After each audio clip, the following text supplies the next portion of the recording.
Okay, welcome everyone who have braved the weather to come, although it's not bad.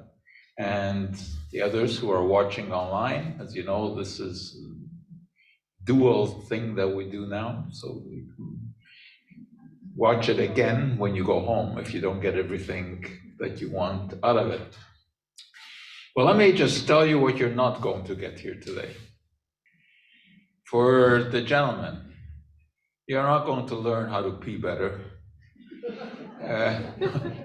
All I can tell you is that none of the advertised over-the-counter stuff or stuff that you see on on the internet to reduce benign prostate hypertrophy, none of those work. There are some prescription drugs that may work, like Flomax, but even those are not great. But don't bother spending your money on the scam products that are advertised on the internet that will allow you to pee better. For the ladies, you're not going to hear anything about urinary tract infections. For that, you go to the doctor and they'll prescribe you Cipro and everything will be fine. So these are the things that we are not going to be dealing with here today.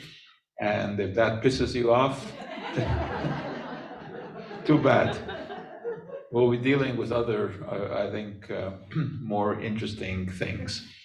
Well, just to start off, I mean, let me remind you, what we do through my office at McGill. We try to separate sense from nonsense. And as you know, these days, that is quite a challenging endeavor. And, when we first started this whole business, I suggested a logo to the university for our office, and I suggested this one. Not because we're against eating meat, of course, probably we eat a bit too much red meat. But what we're against is this commodity, which is being piled higher and deeper and gets harder and harder to get out from underneath it. Needless to say, the university didn't go for that logo. But nevertheless, I think it is a very appropriate one because we are just floundering in BS these days. I mean, every day, this morning, I get this. I get this jerks emails every morning. I mean, Joe Mercola to me is the worst. He's the devil. He's the most evil disseminator of misinformation that there is. He's a money-hungry bastard, and there's absolutely nothing good that can be said about this man. He is evil incarnate. Every day he comes out with something that opposes any kind of medical or scientific knowledge. This is, of course, just to gain attention so that he can peddle his stupid books and his supplements on the internet. He's become a multi-millionaire. He's the classic example of how you can fool a large percentage of the people all the time. Anyway, every day he comes out with something that, vaccines don't work, and I mean, this is just nonsense. And these spreaders of misinformation are very quick to capitalize on events. When we had the tragic event last week with the collapse on the field of Damar Hamlin, obviously a horrific thing, especially if you were watching it. Luckily, he was resuscitated and seems to be on the mend, which is quite remarkable because the chance of success after resuscitation like that, of someone being alive a week after, is about 7%. So it looks like he's, one of the lucky ones, and probably because he was in good health, young, 24 years old, he was in good shape. But, as soon as I heard that this happened last Sunday night, first thing I said to myself is, it's not gonna be long before someone starts spreading the garbage that this happened because of the vaccination. And I was right. It didn't take long. Within a couple of hours of that, a critter called Benjamin Eidelman started to spread this information that he had vaccinated the football player, and that he suggested that, although he didn't directly say that, the suggestion was that this had something to do with the vaccination. So of course, what do we do when we see something like this? We start looking to see, is this a pseudonym or what? Well, there is a Dr. Benjamin Eidelman, who's a neurologist in Florida. There's nothing to do with this. His name was stolen. And I mean, that's not his picture anyway. So this was just some sort of scam Twitter account that was put up, interestingly enough, after the incident. So this Twitter account didn't even exist before. So these scam artists are very, very quick to jump.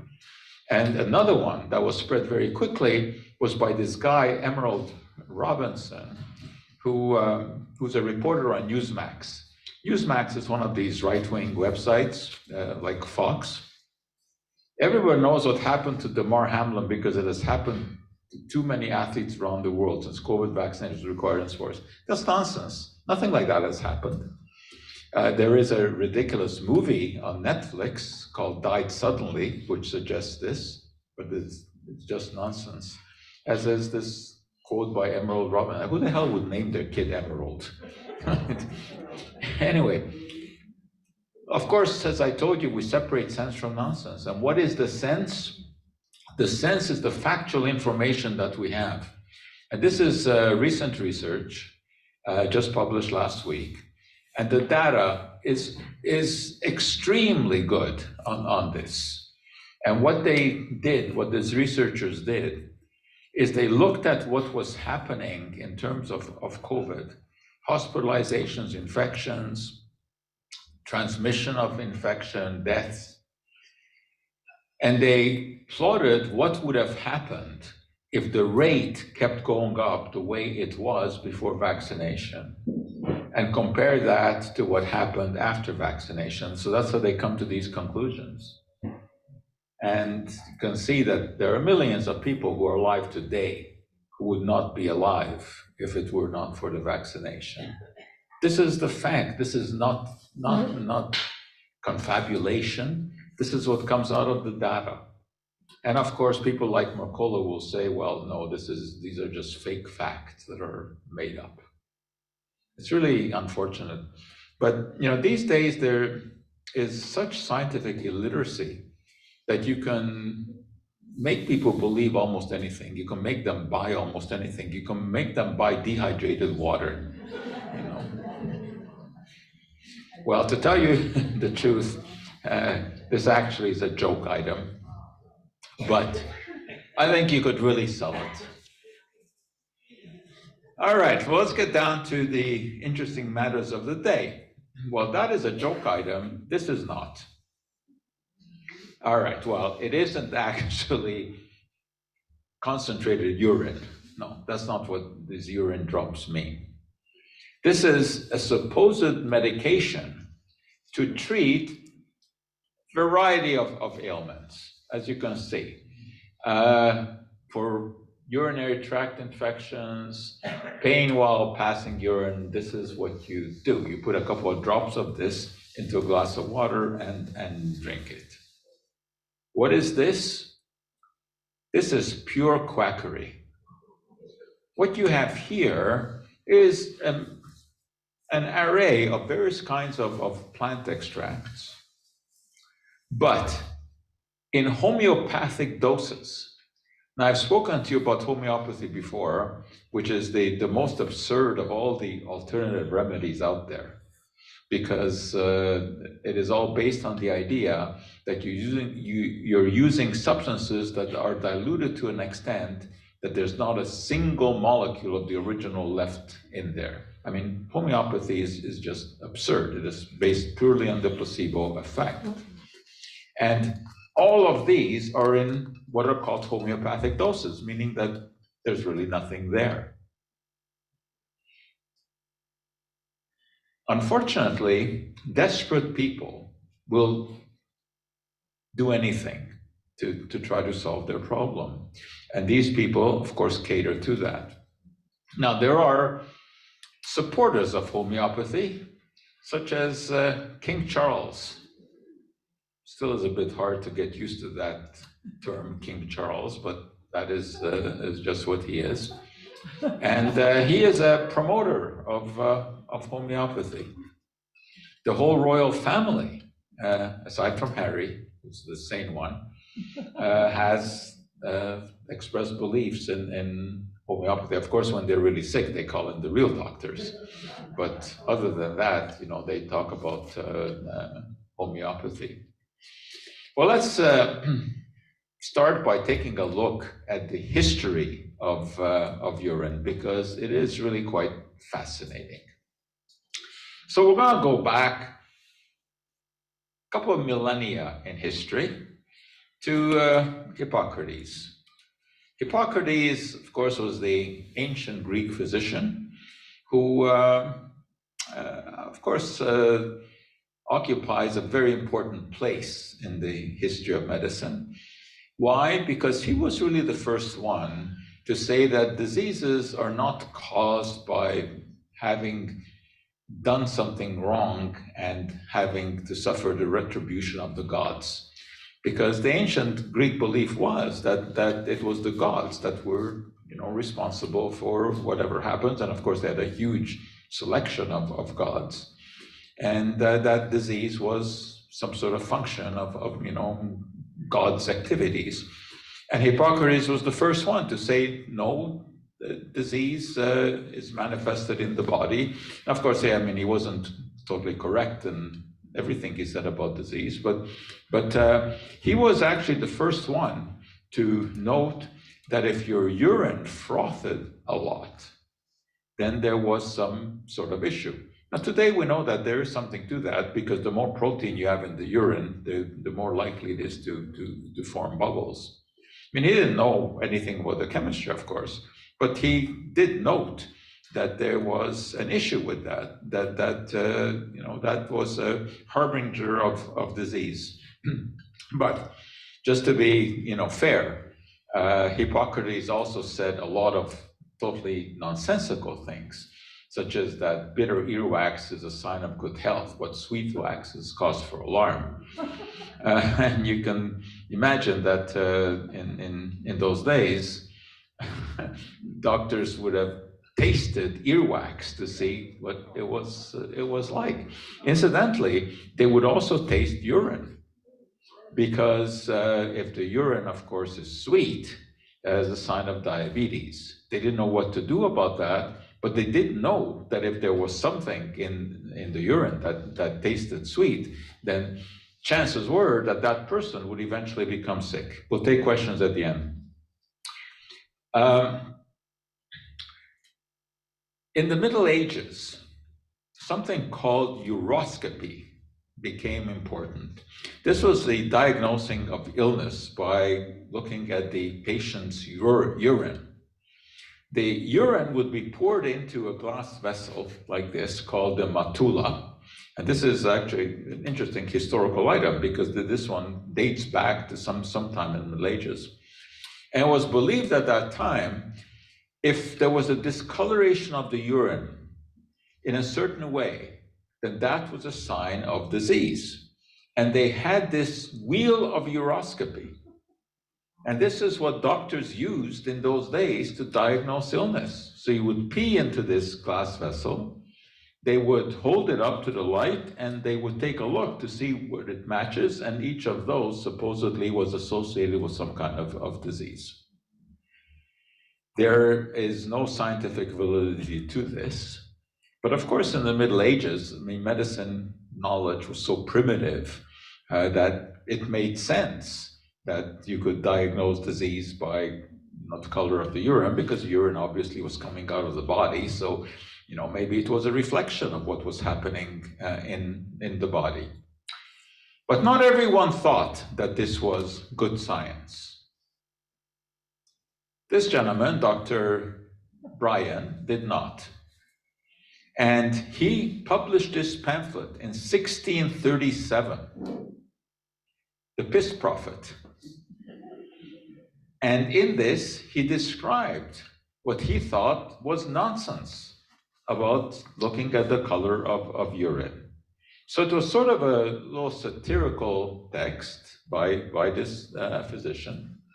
And he talked about how doctors were really taking advantage of patients and charging money by looking at their urine, which he thought didn't have any sense to it. He also described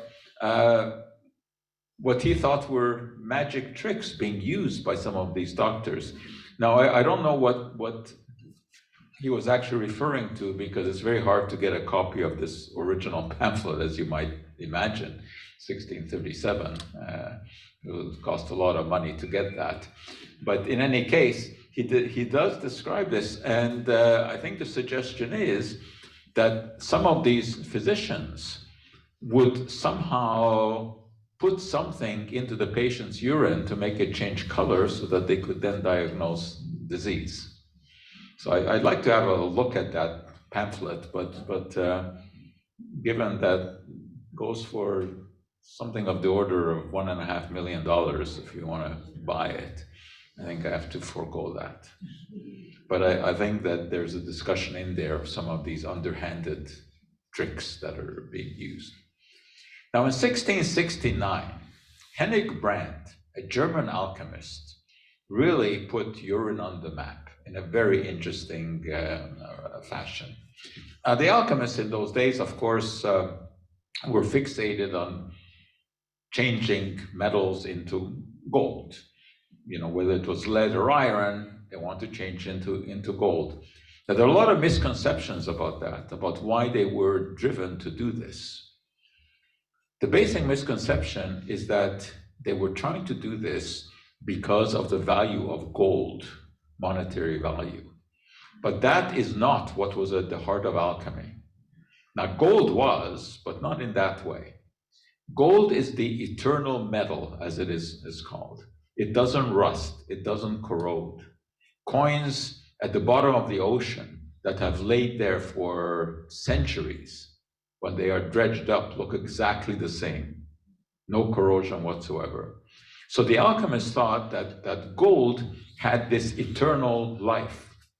And if they could isolate its eternal property, they could use it on humanity and make people live longer, maybe eternally.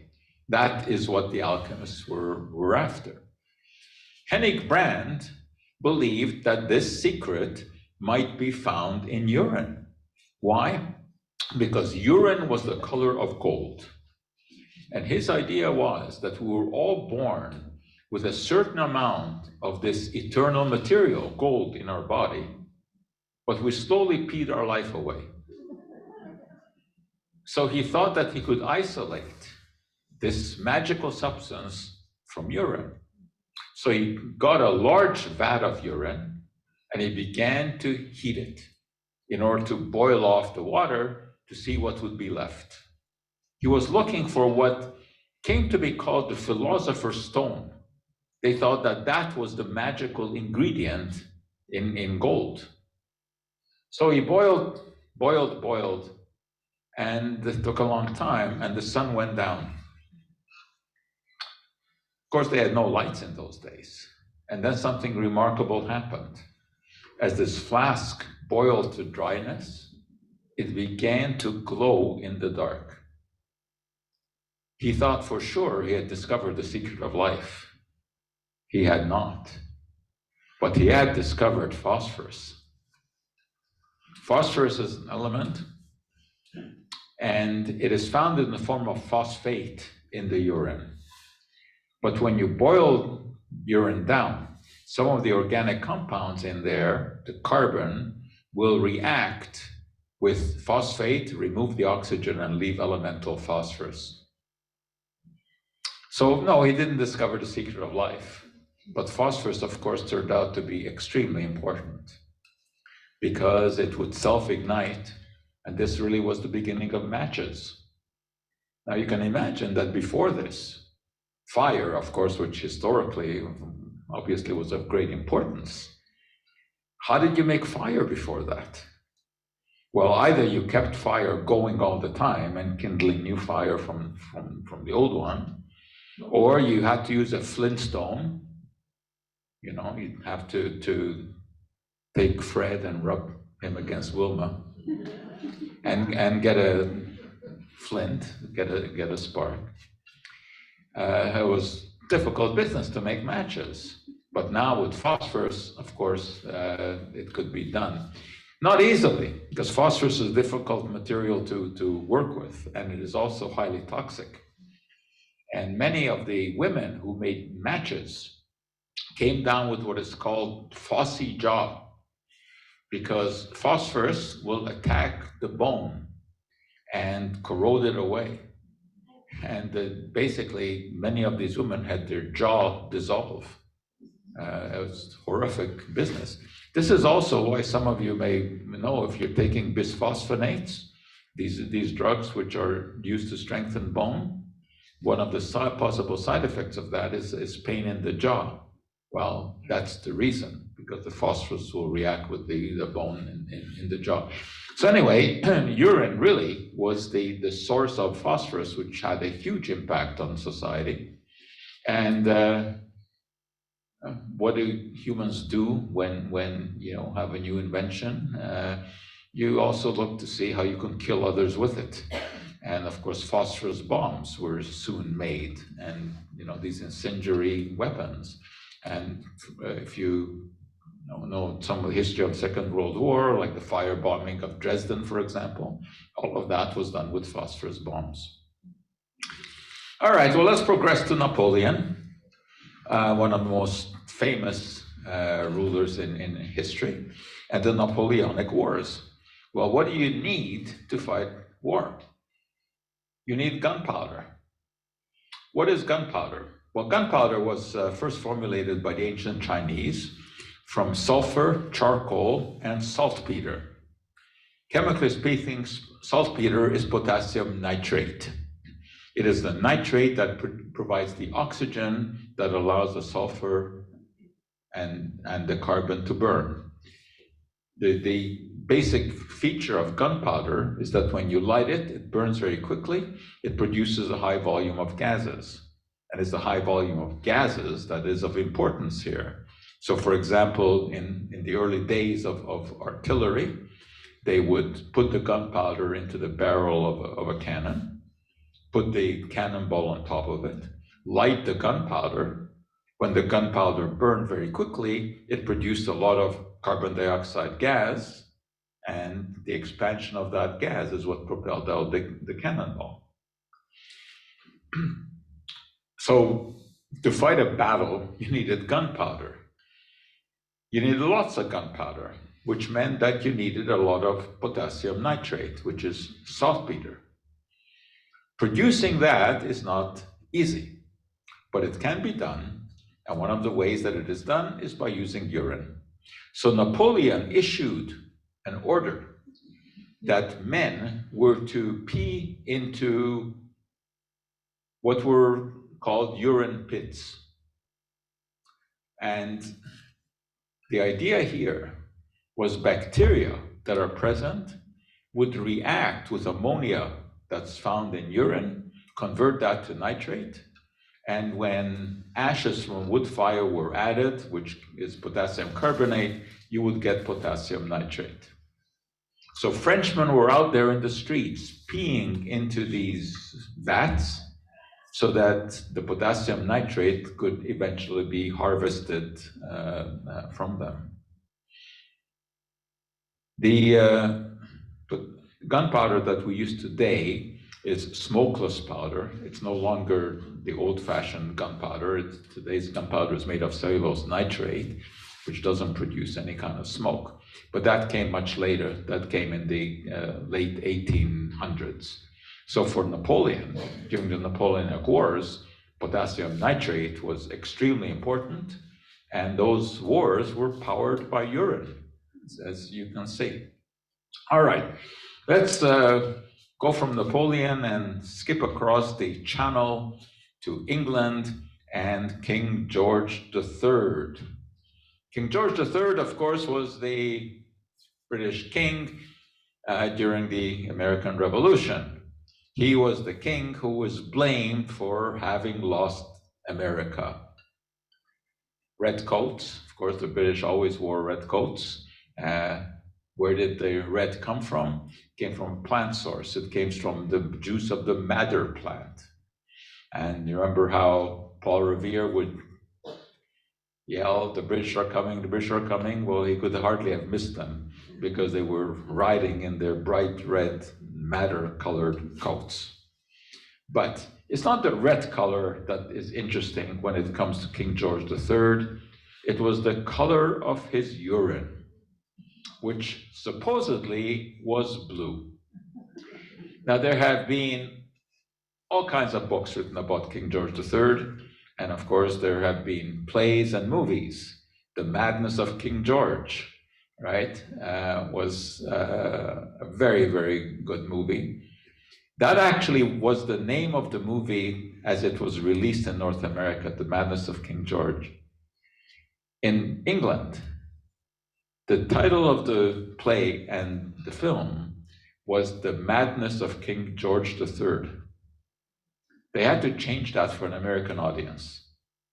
Anyone want to take a guess why? Because the director of the movie thought that the Americans would think that they had missed parts 1 and 2 because it was about King George III. So that's why the title of that film is different in North America than it is in England. Anyway, the story is, and that's the way that it is depicted in the play and in the movie, that the reason that King George lost the American colonies was because of all the poor decisions that he made, because he was partially mad.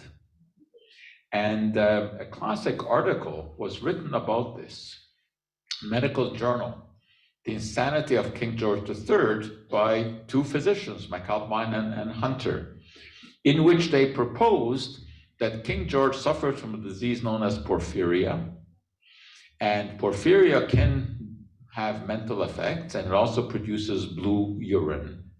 And they claimed that because there were reports that the king had blue urine, he must have suffered from porphyria. Porphyria is what made him mad. And this is really the subject matter of the play and the film. However, it seems that it is not so. A response to that original paper was written, again by a physician in the Journal of Clinical Medicine, where he looked at all of the details and came to a very different conclusion.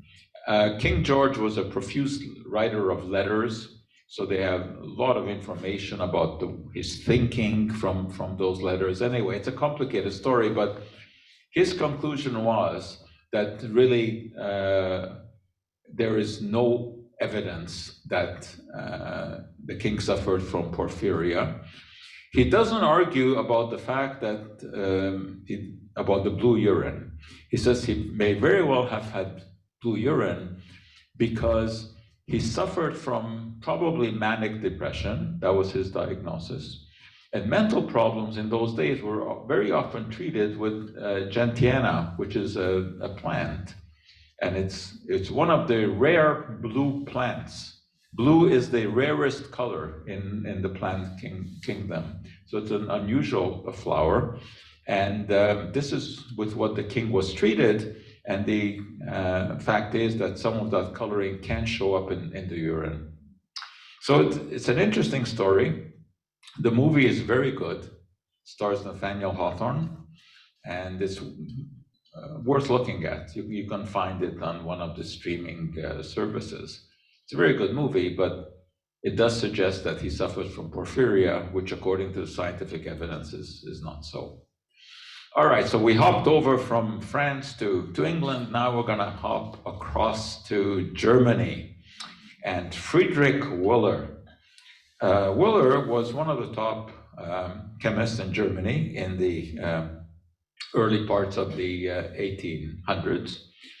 Now, this was at a time when it was believed that substances produced by nature, plants, trees, animals, had some kind of vitality that could never be reproduced in the lab. So there was supposedly some sort of vital force, that is, that any substance that could be isolated from a plant could never be mimicked in the laboratory because it had this special vital force, which supposedly was inserted there by some sort of deity. Wöhler put an end to this thinking because he carried out a chemical reaction, a very simple reaction. He took ammonium isocyanate, which is a mineral. He heated it up and converted it to urea. Urea is present in urine. Obviously, it was one of these vital compounds. It was produced by the human body. But he showed that it could be produced from pure, non-living matter, and therefore put a stake into the heart of the whole vitalism argument, he excitedly wrote to his mentor, the Swedish chemist Berzelius, "I must tell you that I can prepare urea without requiring the kidney of an animal, either man or dog." 1828, an epic date in history of science. "I have witnessed the great tragedy of science, the slaying of a beautiful hypothesis by an ugly fact." But interestingly enough, to this day, there are still some people who maintain that natural substances are better than anything synthetic because nature has some sort of special magic. It's not the case, right? I mean, if you take morphine that is made in the lab, or morphine that's isolated from the poppy, the two are exactly the same. There's no way to tell the difference. There's nothing inherent in nature.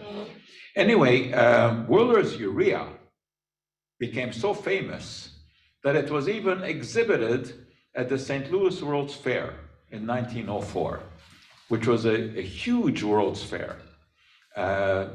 People flocked from around the world to St. Louis in 1904. It happened at the fair. It was a classic movie as well. Some of you probably have seen that one. So not only was Wöhler's urea exhibited at the fair, there was something else that was first introduced at the 1904 St. Louis World's Fair. Believe it or not, it was the ice cream cone. And before this time, of course, ice cream had to be eaten with a spoon. But as the story goes, at the World's Fair, one of the ice cream vendors ran out of the little cups in which he was dispensing the ice cream. But next to him was a waffle maker. So he had the idea of taking one of those waffles and rolling it up and put the ice cream on top of it. And thus was born the ice cream cone. There's another story about the 1904 St. Louis World's Fair, and that is the place where the hot dog was born. Now, of course, sausages are, hot dogs have been known for, centuries. But putting them into a bun, that supposedly first happened at the St. Louis World's Fair. And again, the story, which I think is probably apocryphal, is that a hot dog vendor would hand out hot dogs to the customers along with a white glove so that they wouldn't get their hands greasy. So they would put on the glove, take the wiener and eat it. And he ran out of gloves. But luckily next to him was a waffle maker. So he rolled the hot dog in the waffle. It makes for a good story. I suspect that probably doesn't have as much science as the ice cream cone. The ice cream cone is I think, very likely a true story. But one thing that was introduced at the 1904 World's Fair was the mustard on the hot dog. That is true. That is documented as the first time that anyone had that particular idea, curiously enough.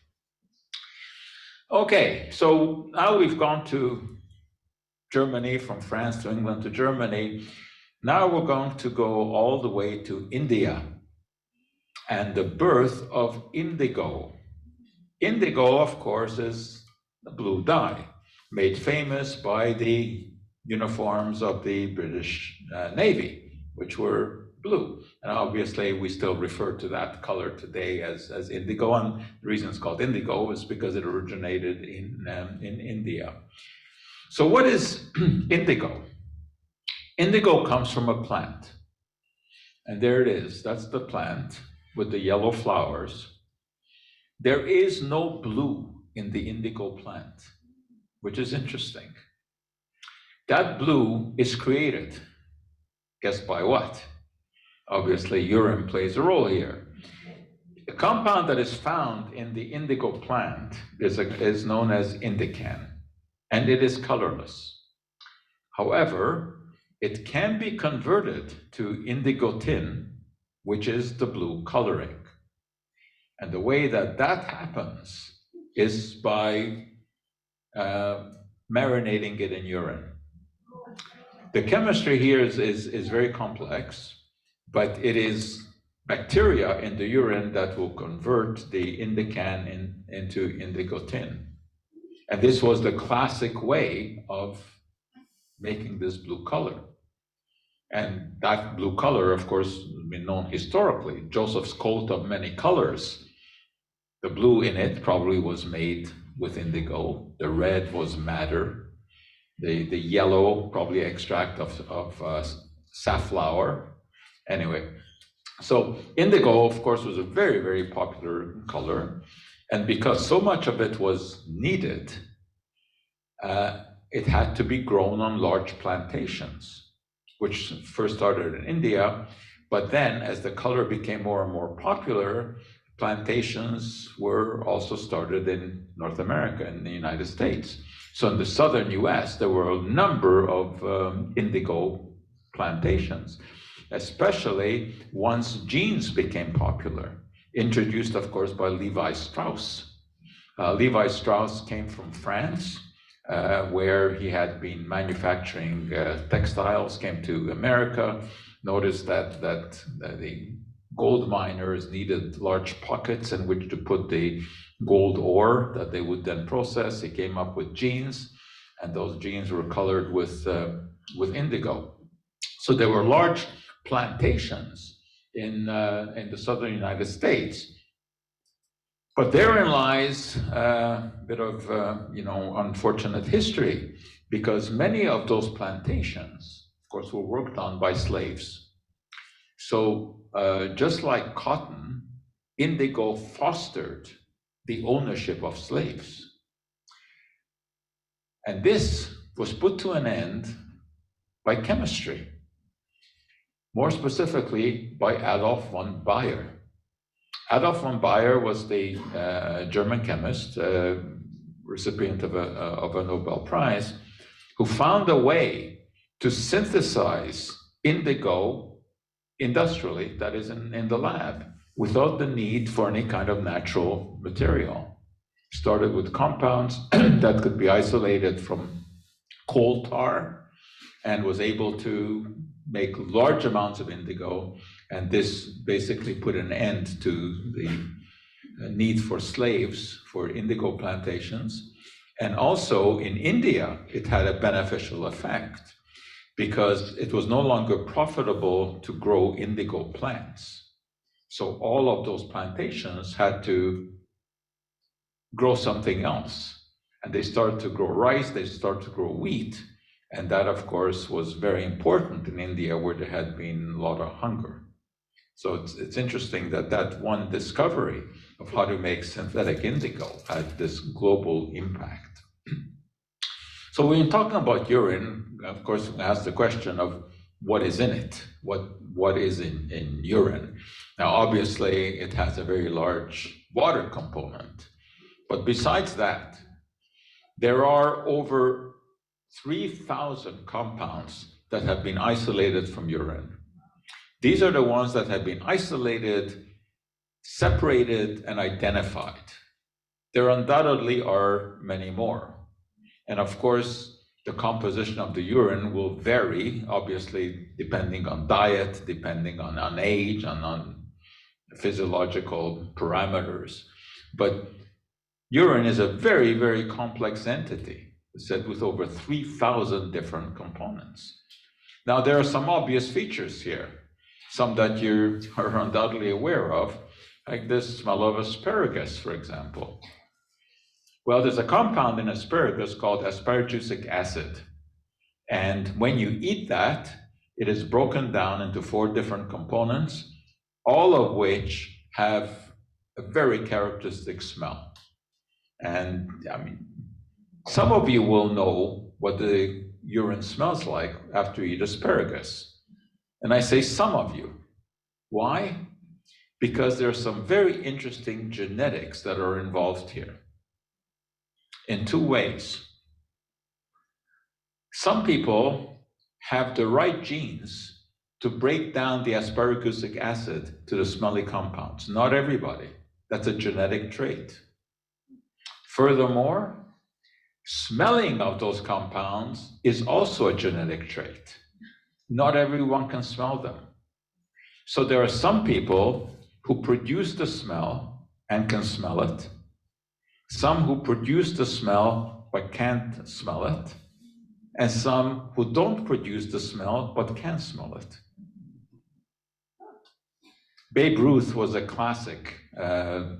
He could smell it, and he would like to annoy his fellow teammates by eating large amounts of asparagus and peeing in the dressing room and saturating the air with the smell of the asparagosic acid breakdown products.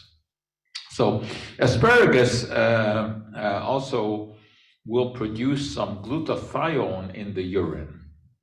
Glutathione is a compound that is found in asparagus, and you may have heard of glutathione because there's a lot of talk about it being an antioxidant. And you know, antioxidants are talked about as being wonder substances, right?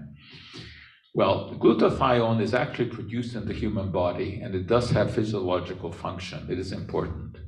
And it is true that it's found in asparagus. But there's no point in eating asparagus for glutathione because it is immediately broken down in the stomach. So all of the glutathione that your body uses for antioxidant purposes is manufactured by the body. But of course, there are the quacks who will tell you that you have to eat asparagus to maintain your health. The shape of asparagus is also interesting. And you know, there's a belief that so-called the doctrine of signatures, that belief is that God gave humans clues about what to eat in order to stay healthy or regain their health. And the shape of the asparagus spear has suggested that it acts as an aphrodisiac because it has a vague resemblance to a certain part of the male anatomy. This, however, is total nonsense. It doesn't have any such effects. When you take a medication, that can certainly show up in the urine. Penicillin, for example. If you have an infection and you take penicillin, it isn't all metabolized in the body. Some of it will be released in the urine. Now that turns out to be very important in the history of penicillin. Now you probably know the classic story. In 1928, Alexander Fleming noticed that a mold had flown into his petri dish, and that bacteria that he had been culturing in that petri dish died around the mold. And he figured that the mold was producing something that was antibacterial, but he was never able to isolate what it was. It took about another 10 years until two chemists, Florey and Chaim, eventually isolated penicillin and started to use it as a medicine. And the first patient on whom penicillin was used was a British policeman by the name of Alexander Albert, who had scratched his face on the thorn of a rose, and the scratch became infected, and it spread throughout his body. He was a candidate for penicillin, and they tried it on him. They had isolated a small amount of penicillin from the mold. They injected it into the policeman, and miraculously, he began to improve. But the improvement lasted only a couple of days. They injected him with some more. He improved again. They did this a couple of times, and then they ran out of the original amount of penicillin that they had. So what did they do? They collected his urine, and they re-isolated from the urine any of the unused penicillin, which they injected back into him. And they kept this going for several weeks. Unfortunately, eventually there just wasn't enough penicillin, and Albert died. But it was the first time that penicillin had been used, and it had to be re-isolated from the urine.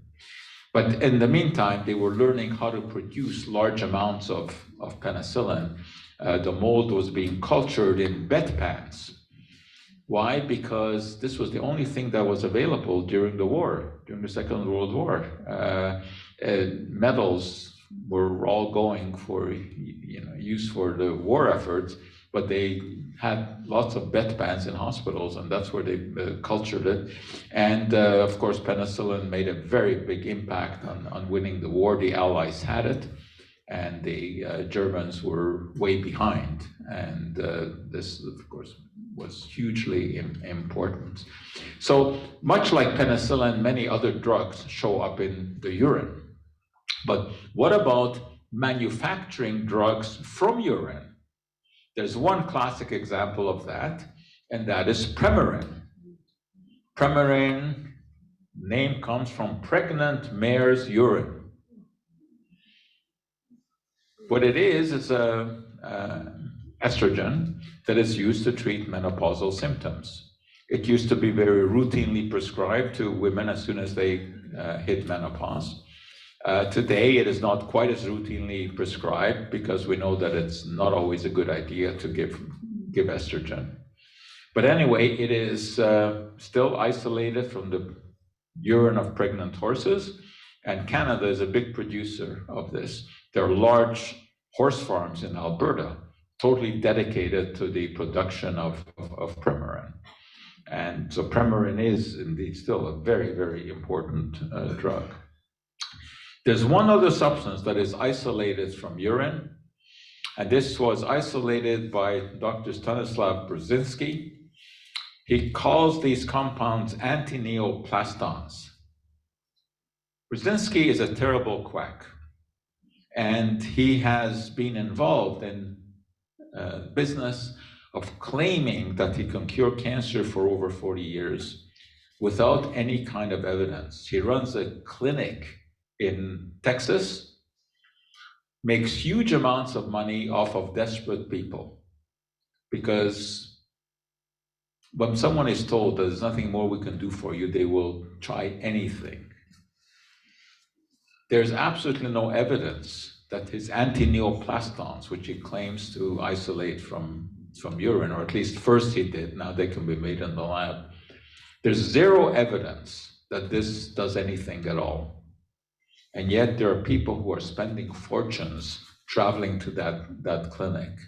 And of course, we do have the evidence that there's nothing there. They end up dying. Now, the urine can also be used to monitor our exposure to substances.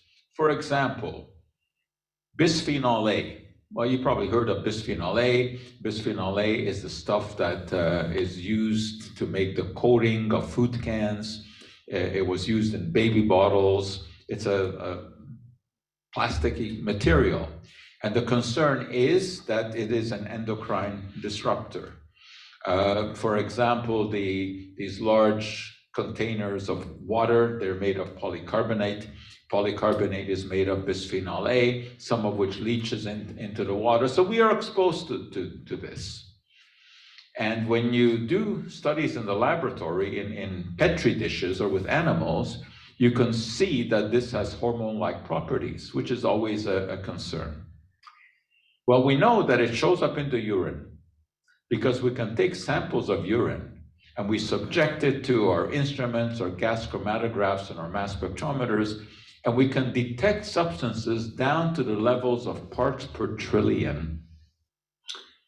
To give you an analogy, that's the width of a credit card in the distance between the Earth and the Moon. Think of that. We can detect that. But just because something is there doesn't mean it's doing something. This is way beyond finding a needle in a haystack. This is finding a needle in a world full of haystacks. But of course, when you leave out numbers and you just say something is found, it can be very, very scary. But monitoring of urine is indeed a good way to find out what we are exposed to. But just because we're exposed doesn't mean that it's doing some harm. But it means that this is a good subject to look into further. So for example, glyphosate, which you know as Roundup, is the most widely used weed killer in the world. It is responsible for making our food supply as abundant as it is, because weeds, of course, suck out nutrients from the soil, they reduce yields. However, glyphosate got some terrible press when the International Agency for Research on Cancer claimed that it was a probable human carcinogen. Now that, of course, sounds very scary. They claimed this, it was found in the urine, and therefore there was suggested link between exposure to this herbicide and cancer. Now, the first thing to understand is that this analysis was a hazard analysis, not a risk analysis. That is a very, very important distinction. Hazard is the innate ability of a substance to do harm. Risk is a measure of whether it actually does so under a given situation. So risk, indeed, is a function of hazard, but you have to take exposure into account. So let me give you my usual analogy. A grizzly bear. We would all agree it's a hazard, right? I mean, a swipe of its paw can take off a human head. But if you watch the animal in a zoo from behind the fence, your risk is very small. But the hazard hasn't changed. That animal is still hazardous. If you meet it out in the wild, unprotected, well, it's a different story. Then you better start running fast, or at least faster than one of your friends, right? Because now there's a real risk. But hazard is not the same as risk. There are numerous substances that are hazardous. Water can be a hazard, right? You can drown in water. You can become overhydrated. Water can be hazardous. Aspirin can be hazardous. Tylenol can be hazardous. Vitamin D can be hazardous. But what we look for is risk. That's the meaningful thing. So just because you find glyphosate in the urine, and just because glyphosate, when fed in some monstrous dose to a rat, causes cancer, doesn't mean that we have to worry about the glyphosate in the urine. What we need to know is, what is our real risk? What is our exposure? We can discover that by measuring the amount that is found in the urine and compare it to what is known to be toxic. It's a comparison that can be quite easily made. The acceptable daily intake of glyphosate, based on numerous epidemiological studies, animal studies, is about 0.5 milligram per kilogram of body weight. If you took that in every single day of your life, you would be producing about 4 milligrams per liter in your urine. What do we actually produce? About 1 to 3 micrograms. This is 1/1300th of the ADI. It's basically a non-issue. And yet alarmists, of course, will not refer to numbers. They will just give you various kind of misleading graphs. For example, they'll give you a graph like this, plotting the increase on glyphosate and the increase in autism, and implying that the glyphosate causes the autism. This is the biggest mistake in statistics. Correlation is not the same as causation. I could draw the same kind of graph between autism and sales of organic food. They just happen to increase in parallel, right? It doesn't mean that one causes the other, right? There's greater incidence of breast cancer in people who wear skirts, but skirts don't cause the disease. So you have to be very careful about making correlations. Correlation is not the same as causation. And just to prove this, in the same category that IARC has put glyphosate, they also put hot tea, because indeed, if you drink hot tea constantly, it increases the risk of esophageal cancer. Alcohol is not even a probable carcinogen, it's a known carcinogen. It's in group 1 of IARC. And yet, people don't worry about consuming alcohol, which is not a probable, but a known carcinogen. So you can see why communicating science becomes so important. because there's just so much misinformation out there. And these days, we are at the risk of being drowned by the quacks. They are very, very good at what they do. We have to put a stop to it. But they're getting bigger and better, and it's getting to be harder and harder to argue with them. But there's some very important points here to keep in mind. The presence of a chemical does not equal the presence of a risk. Just because something is found in your urine doesn't mean that it is doing any harm. And whatever the effect of a substance are, it does not depend on whether it comes from nature or from a lab. That is what was so well shown by Wheeler in 1828. The properties of a material do not depend on its origin. It depends on what it is. And the only way we know its properties is by studying it. Now, of course, when it comes to toxicity, a lot of the studies are done on rodents, on rats. But of course, the human is not a giant rodent. Human is not a giant rat. Obviously, there are exceptions. I mean, Mercola obviously is, and there are others like that. But as a general rule, not. Something else to keep in mind is that when you do toxicological studies, children are not small adults, and something that is toxic to children may be perfectly safe in an adult, right? And something that is safe in an adult may be toxic to children. So, in science, risk communication is very important, but you can never prove a negative. You can't prove that something cannot happen. The burden of proof is always on the claimant. If someone is going to claim that a certain substance found in your urine is causing harm, it's up to them to prove that that is the case, because you could never prove a negative. You can't prove that this substance, if it's found in the urine of some peasant living in Siberia, doesn't cause a problem, right? You can't possibly test everything in everyone in the world. So this is not, it's not a plea for cheerleading in terms of chemistry. Chemicals are not to be feared or worshipped. They are to be understood. And looking at stories like this about urine helps us to understand these things. But we live in a strange world where these days chemistry sets are in fact pretty hard to obtain. Look at this one, this chemistry set.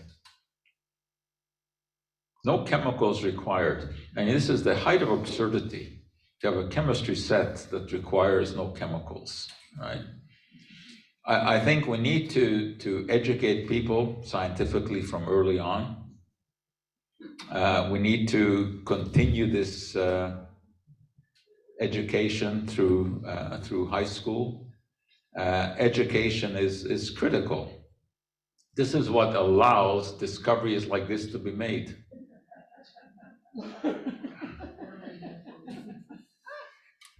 Now, it seems that this is a bit far-fetched out there, and it may be, but we'll see what comes of it. I mean, this was actually 5 years ago that this study first appeared, where the researchers found that you could actually use urine as a fuel for bacteria, and those bacteria would then generate some electricity. It's actually quite a complex setup, as you can see, but it's interesting, and there are many examples in history that have started out with seemingly absurd ideas and then turned out to be fruitful. Another one is the smart toilet. This is real. This actually exists. There's a little camera in there. I'll tell you in a minute why. And so it's a system that you can mount into an existing toilet, and it will monitor your output, especially your urine. It's got various sensors in there. And these sensors can monitor, for example, urine flow, see how strong it is, how far it goes. Although one would think this is quite visible, you don't really need this instrument to monitor this. But more importantly, it can pick up various substances that are present in the urine, like white blood cells, protein, sugar, etc., which are meaningful. So this is something that can be inserted into your toilet. Now, why is that camera in there? That camera is an anal scanner. And the same way that you have unique fingerprints, there's a unique anal print. And why is this important? Because if you're going to use this toilet, the information, of course, has to be sent to a doctor. And that can be done, and it can be transferred to your cell phone, and from there it can be transferred to the doctor. But, of course, the doctor has to know that this is your urine, not someone else's urine, right? So in order to make sure of that, there's a camera, it takes the anal print, and that identifies you as being the source of the urine. So you can see that technologically we have come a long way from the piss prophets of the Middle Ages, but it doesn't mean that we have done away with the nonsense. Believe it or not, auto-urine therapy is still with us today. The claim that if you drink your urine, it has all kinds of benefits. These people actually hold conferences, world conferences, as you can see, on auto-urine therapy, attended by large numbers of people. And instead of coffee breaks, you have urine breaks. This is a big deal in India, where you can actually go for urine therapy, and specifically cow urine therapy. They claim that there are all kinds of benefits of cow urine.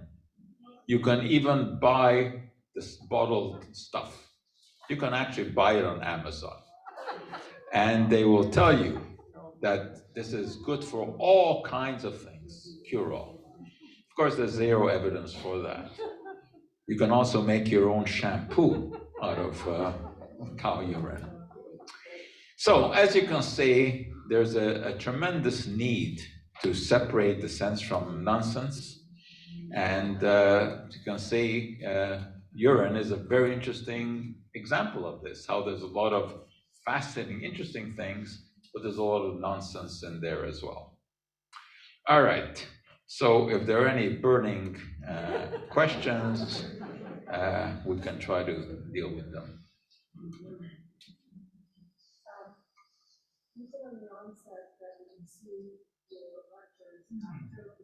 Yeah.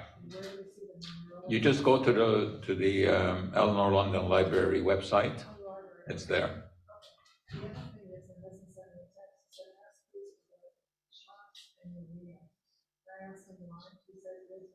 Sharks and urea.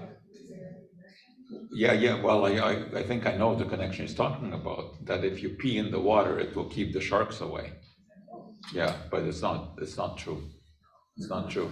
But there were actually experiments with that during the Second World War, because of pilots who were shot down, over the Pacific, were shark-infested waters, and nobody turned out that urine is not going to keep the shark away. Is there no way to synthesize Premarin? There is a way to synthesize Premarin in the lab, but it's very involved and it will be very expensive. It's much easier to isolate it from urine. But whether you isolate it from urine or make it in the lab, it's exactly the same substance. I mean, no one could tell any difference.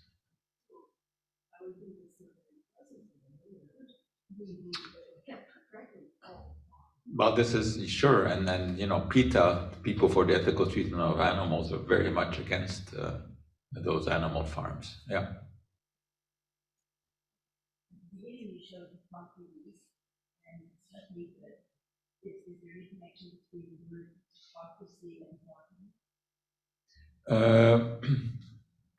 Interesting. Not sure. One would think yes, but I have to look into that. It's very, very interesting. What was the question? if the word hypocrisy has anything to do with Hippocrates, maybe the two have the same origin. But I don't know. We'll have to look it up. What? I can't hear.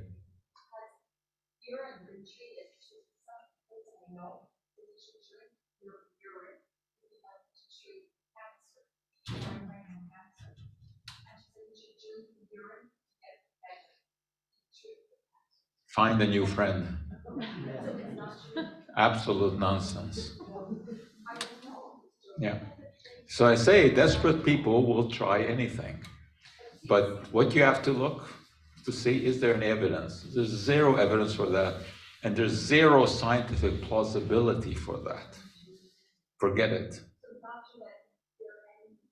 It can cure absolutely nothing. It can make you sick, should there be bacteria in the urine.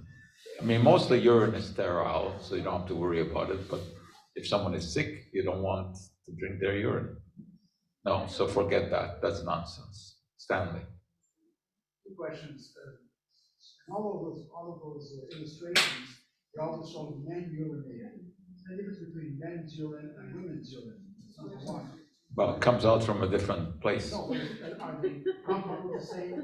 Yes. Exactly identical.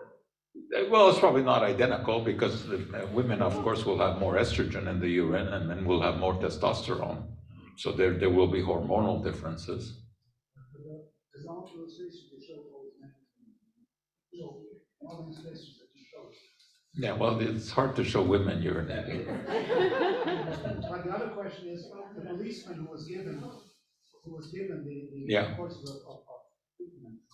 Today, when we give a course of treatment of antibiotics, maybe 10 days and you're okay. Here we show that he was getting that for a couple of months and he still got it. Yeah, because he was never getting a high enough dose. They just didn't have enough.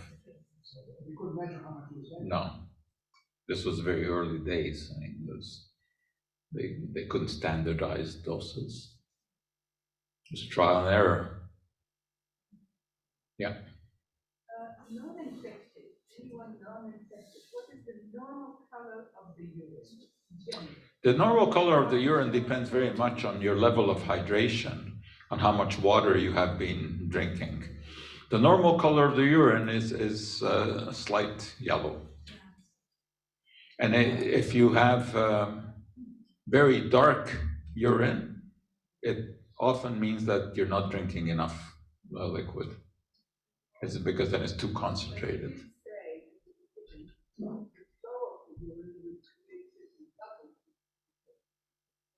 Yes, it indicates protein in the urine. Yeah. All right, see you next month.